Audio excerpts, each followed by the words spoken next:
My name is Khadim Ali, and I belong to a minority ethnic group called Hazaras in Afghanistan. And I grew up in Quetta, Pakistan. I studied in Lahore, and I studied in Sydney, and I'm doing art. The first workshops I did was in 2003 when I went to Bamiyan, central Afghanistan. And these kids were born during the war. The male of the family got killed or they fled into the mountains, and they grew up with only the females of the family. They were away from any modern communication, or they were away from TV or cartoon. They didn't know about anything. So this series of workshops was trying to make them feel that they are kids, and they are not the son of wars. They are kids, and they need to play. I started reading them stories, and they were coming up with the illustration, coming up with the drawings.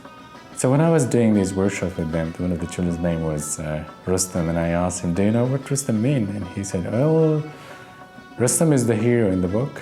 The book of Shahnama was written in 1080 in the court of Mahmud Ghaznavi in Ghazni province of Afghanistan. In 1890s, when the grand massacres of Hazaras started, most of Hazaras, they fled the countries around Afghanistan. And it was then my grandparents escaped Afghanistan. And when they left Afghanistan, they had two books with them. One, because they were Muslim, they had Quran, and the other was the Book of King, one of the major book of the region. My grandfather was a Shahnama singer, and there were people coming and sitting next to him and listening to the stories of Shahnama. It was when we didn't have electricity, we didn't have radio or TV, and so that was the only source of entertainment. So it was telling them who was Rustam. Rustam is the symbol of good, and Rustam is the symbol of light, and the dark side of the humanity is symbolized as a demon, so he's fighting demon.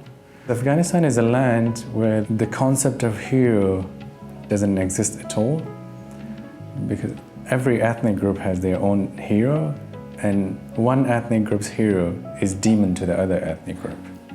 Telling them those stories of hero is, again, giving them an idea of becoming a hero. I proposed this idea to a residency at Fukuoka Asian Art Museum in Japan. And then I took this idea, I conducted some workshops in Japan with the kids.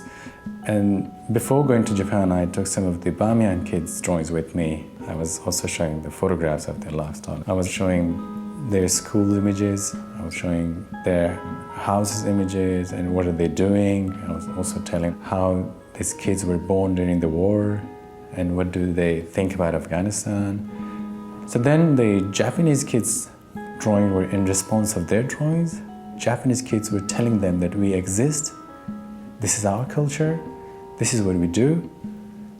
And then I took those drawings to the Bamiyan kids and I exhibited to their school. And I was telling them that how the Japanese kids live. And then I showed images of Japanese kids, and I showed some images of Japan to them.